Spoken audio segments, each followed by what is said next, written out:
चलिए, तो आज से हम 30 क्वेश्चन का बायोलॉजी जो है सब्जेक्ट का सीरीज शुरू करने जा रहे हैं, जो कि आप लोगों के लिए बहुत फायदेमंद होगा। सबसे पहला क्वेश्चन है कि कोशिका की खोज किसने की थी।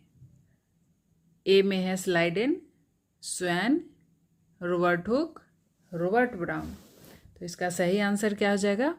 इसका सही आंसर हो जाएगा रॉबर्ट हुक। ठीक है। नेक्स्ट क्वेश्चन है कि पशु कोशिकाओं में कौन सा अंगक अनुपस्थित होता है।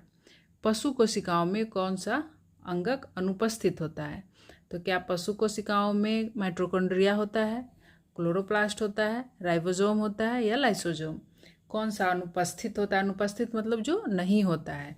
तो हम सभी जानते हैं कि क्लोरोप्लास्ट जो है वो पशु में नहीं होता है। ठीक है। तो नेक्स्ट क्वेश्चन है, कोशिका का पावर हाउस किसे कहा जाता है, यानी कि किससे हमें एनर्जी मिलता है? तो ऑप्शन में है क्या? माइटोकॉन्ड्रिया, राइबोसोम, गोल्जी बॉडी या नाभिक। तो इसका सही आंसर हो जाएगा माइटोकॉन्ड्रिया। ठीक है। नेक्स्ट क्वेश्चन है, कोशिका झिल्ली किससे बनी होती है? प्रोटीन और कार्बोहाइड्रेट, प्रोटीन और लिपिड, लिपिड और कार्बोहाइड्रेट, नाभिक और प्रोटीन। तो इसका सही आंसर हो जाएगा क्या? कोशिका की झिल्ली बनी होती है प्रोटीन और लिपिड से। ठीक है। तो नेक्स्ट क्वेश्चन है कि पौधों में तने और पत्तियों का हरा रंग किस कारण होता है? पौधों में तने और पत्तियों का हरा रंग किसके कारण होता है? तो पहला ऑप्शन है ल्यूकोप्लास्ट, दूसरा है क्लोरोफिल, तीसरा है एंथोसाइनिन और चौथा है कैरोटीन। तो इसका सही आंसर क्या हो जाएगा? इसका सही आंसर हो जाएगा क्लोरोफिल। ठीक है। नेक्स्ट क्वेश्चन है, किस अंगक में डीएनए पाया जाता है? माइटोकॉन्ड्रिया में, लाइसोसोम में, गोल्जी बॉडी में और नाभिक में। तो इसका सही आंसर क्या हो जाएगा? नाभिक। ठीक है, यानी न्यूक्लियस। नेक्स्ट क्वेश्चन है, कोशिका का कौन सा अंगक प्रोटीन संश्लेषण के लिए उत्तरदायी है? तो प्रोटीन का संश्लेषण कौन करता है? राइबोसोम, बी लाइसोसोम, सी माइटोकॉन्ड्रिया और डी गोल्जी बॉडी। तो इसका सही आंसर क्या हो जाएगा? राइबोसोम। ठीक है। नेक्स्ट क्वेश्चन है, कोशिका के सबसे बाहरी परत को क्या कहा जाता है? कोशिका की सबसे बाहरी परत को बोला जाता है क्या? तो ए में है नाभिक, बी में है कोशिका भित्ति, सी में है कोशिका झिल्ली और डी में है साइटोप्लाज्म। तो अगर हम ये कहें कि कोशिका, अगर हम ये तो क्लियर नहीं किया हुआ है किस कोशिका की बात हो रही है, लेकिन अगर हम एनिमल सेल की बात करेंगे, जंतु कोशिका की बात करेंगे, तो उसकी सबसे बाहरी लेयर जो होता है कोशिका झिल्ली होता है। लेकिन अगर हम प्लांट सेल यानी पादप कोशिका की बात करते हैं तो उसका सबसे बाहरी लेयर हो जाएगा कोशिका भित्ति। ठीक है। तो नेक्स्ट क्वेश्चन है, तो इसका सही आंसर कोशिका भित्ति नहीं, कोशिका झिल्ली हो जाएगा। ठीक है। चलिए, नेक्स्ट क्वेश्चन है, प्लांट सेल की किस संरचना को सेल का कंट्रोल सेंटर कहा जाता है? तो हम सभी जानते हैं कि हमारे बॉडी का सबसे कंट्रोल सेंटर प्लांट सेल हो या एनिमल सेल हो, उसका क्या हो जाएगा? पहले ऑप्शन देख लेते हैं। पहला ऑप्शन है गोल्जी बॉडी, दूसरा है माइटोकॉन्ड्रिया, तीसरा है नाभिक और चौथा है एंडोप्लाज्मिक रेटिकुलम। तो इसका सही आंसर हो जाएगा नाभिक। ठीक है। नेक्स्ट है, कोशिकाओं में पानी के भंडारण का कार्य कौन करता है? यानी पानी जो जमा होता है, भंडारण कौन करता है? पहला ऑप्शन है लाइसोसोम, दूसरा है वैक्यूल, तीसरा है राइबोसोम और चौथा है माइटोकॉन्ड्रिया। तो हम लोग जानते हैं कि वैक्यूल जो होता है उसमें बहुत पानी स्टोर होता है। ठीक है। नेक्स्ट क्वेश्चन है, अस्थायी ऊतक किसके द्वारा बनते हैं? तो अस्थायी ऊतक बनते हैं, पहला ऑप्शन क्या है? मृदूतक, स्थायी कोशिकाएं, अपवहन ऊतक और विभाज्य ऊतक। तो इसका सही आंसर हो जाएगा ए मृदूतक। ठीक है, मेरिस्मेटिक टिश्यू। नेक्स्ट क्वेश्चन है, कौन सा ऊतक जल और खनिजों का परिवहन करता है? पहला है फ्लोएम, दूसरा है जाइलम, तीसरा है कोलेनकाइमा, चौथा है स्क्लेरेनकाइमा। तो इसका सही आंसर क्या हो जाएगा? जल का और खनिज का परिवहन सभी जानते हैं। जल का परिवहन जाइलम करता है और फल यानी कि उसके भोजन का परिवहन कौन करता है? तो फ्लोएम करता है। ठीक है, नेक्स्ट क्वेश्चन है, फ्लोएम का मुख्य कार्य क्या है? जल का परिवहन करना, खाद्य पदार्थों का परिवहन करना, ऑक्सीजन का आदान प्रदान या कोशिकाओं का निर्माण। तो हम लोग जानते हैं जाइलम जल का परिवहन करता है और फ्लोएम खाद्य पदार्थ यानी बी, सही आंसर इसका बी हो जाएगा, खाद्य पदार्थों का परिवहन करता है। ठीक है, नेक्स्ट क्वेश्चन है, मांसपेशी ऊतक का प्रकार कौन सा है जो अनैक्षिक होता है? अनैक्षिक मतलब जो हमारे इच्छा से कार्य नहीं करता है।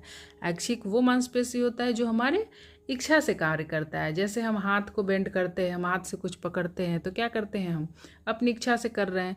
लेकिन हार्ट हमारा जो है वो हमारी इच्छा से काम नहीं कर रहा है। ठीक है, तो इसका ऑप्शन में क्या क्या दिया है? अस्थि मांसपेशी यानी बोन का, उसके बाद हृदय मांसपेशी या चिकनी मांसपेशी या तंत्रिका ऊतक। तो इसका सही आंसर क्या हो जाएगा? ऑप्शन नंबर सी, चिकनी मांसपेशी। नेक्स्ट क्वेश्चन देखते हैं, तंत्रिका कोशिका का लंबा विस्तार क्या कहलाता है? तो इसका लंबा विस्तार जो होता है उसको हम लोग एक्सोन कहते हैं। जैसे तंत्रिका सेल हम लोग बनाते हैं, जैसे सपोज करते हैं इस तरह का बना देते हैं, इस तरह का बन गया तंत्रिका, इस तरह का डेंड्राइट्स रहता है, इस तरह इस तरह इस तरह इस तरह से, और इस तरह करके जो जस्ट इस तरह मेलिन शीत वगैरह जो रहता है, ये पूरे पार्ट को क्या बोलते हैं? यहाँ से लेकर के यहाँ से यहाँ तक इस पूरे पार्ट को एक्सोन बोलता है। तो वही बोल रहा है कि इसका जो सबसे लंबा पार्ट होता है उसको हम लोग क्या कहते हैं? तो इसको हम लोग एक्सोन कहते हैं। ठीक है, नेक्स्ट क्वेश्चन है, ठीक है, नेक्स्ट क्वेश्चन है, सॉरी एक मिनट, हाँ, नेक्स्ट क्वेश्चन है, कौन सा ऊतक पौधों को यांत्रिक सहारा प्रदान करता है? कौन सा ऊतक पौधों को यांत्रिक सहारा प्रदान करता है? तो पहला ऑप्शन क्या है? पेरेन्काइमा, दूसरा क्या है? कोलेनकाइमा, तीसरा क्या है? स्क्लेरेनकाइमा, और चौथा क्या है? एपिडर्मिस। तो इसका सही आंसर क्या हो जाएगा? स्क्लेरेनकाइमा। ठीक है, नेक्स्ट क्वेश्चन है, पशुओं में रक्त किस प्रकार का ऊतक है? तंत्रिका ऊतक, संयोजी ऊतक, मांसपेशी ऊतक और उपकला ऊतक। तो पशुओं में रक्त जो है संयोजी ऊतक होता है। सही आंसर हो जाएगा संयोजी ऊतक। तो नेक्स्ट देखते हैं, शरीर में तंत्रिका ऊतक का मुख्य कार्य क्या है? ऊर्जा का संग्रहण करना, सूचना का संचरण करना, रक्त का संचार करना या शारीरिक समर्थन देना। तो इसका सही आंसर क्या हो जाएगा? सूचना का संचरण करना। ठीक है, नेक्स्ट क्वेश्चन है, पौधों में प्रकाश संश्लेषण की प्रक्रिया कौन सा ऊतक करता है? स्क्लेरेनकाइमा, कोलेनकाइमा, पेरेन्काइमा या फ्लोएम। तो इसका सही आंसर हो जाएगा पेरेन्काइमा। ठीक है, ऑप्शन नंबर सी। नेक्स्ट है, कौन सा ऊतक पौधों की जड़, तना और पत्तियों के बाहरी आवरण को बनाता है? Parenchyma, xylem, phloem, epidermis. तो इसका सही आंसर क्या हो जाएगा? Epidermis. Correct answer D, epidermis हो जाएगा। नेक्स्ट क्वेश्चन है कि फफूंद किस प्रकार के पोषण पर निर्भर करता है? तो फफूंद ऑप्शन फर्स्ट क्या है? स्वपोषी, दूसरा है परपोषी, तीसरा है मृतपोषी और चौथा है शिकार। तो ये क्या करता है? मृतपोषी होता है, सड़े गले चीज़ों पर अपना सड़े गले चीज़ों से अपना भोजन ग्रहण करता है, इसलिए यह क्या हो जाएगा? मृतपोषी हो जाएगा। नेक्स्ट क्वेश्चन है, निम्नलिखित में से कौन सा जीवाणु वर्ग नहीं है? तो निम्नलिखित में से कौन सा जीवाणु वर्ग नहीं है? तो पहला ऑप्शन है archaebacteria, you bacteria, cyanobacteria and protozoa. तो इसमें प्रोटोजोआ जो है ये अलग वर्ग में आता है, इसलिए इसका सही आंसर हो जाएगा डी, प्रोटोजोआ। नेक्स्ट है, पर्णहरित किस वर्ग के पौधों में पाई जाती है? Bryophyta, Thallophyta, Pteridophyta, gymnosperm. तो इसका सही आंसर क्या हो जाएगा? इसका सही आंसर बी हो जाएगा, थैलोफाइटा में। ठीक है, नेक्स्ट क्वेश्चन है, मछलियों की श्वसन प्रक्रिया किसके द्वारा होती है? फेफड़े के द्वारा, गिल्स के द्वारा, त्वचा के द्वारा या मुख के द्वारा? तो इसका सही आंसर हो जाएगा गिल्स के द्वारा। ठीक है, नेक्स्ट क्वेश्चन है, कौन सा पौधा पुष्प नहीं बनाता है? शैवाल है, फर्न है, जिम्नोस्पर्म या एंजियोस्पर्म। तो इसका सही आंसर क्या हो जाएगा? फर्न। बी का फर्न है, जो कि ऐसा पौधा है जो पुष्प नहीं बनाता है। नेक्स्ट क्वेश्चन है, हड्डी में उपस्थित कौन सा ऊतक शरीर को कठोरता और सहारा प्रदान करता है?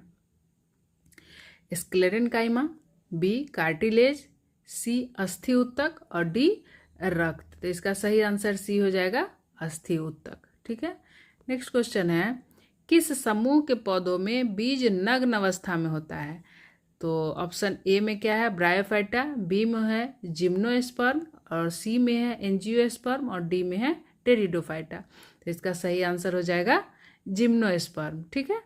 नेक्स्ट क्वेश्चन है, मनुष्यों में तंत्रिका तंत्र का मुख्य अंग कौन सा है? तो इसका सही आंसर हो जाएगा हृदय, मस्तिष्क, गुर्दा या यकृत।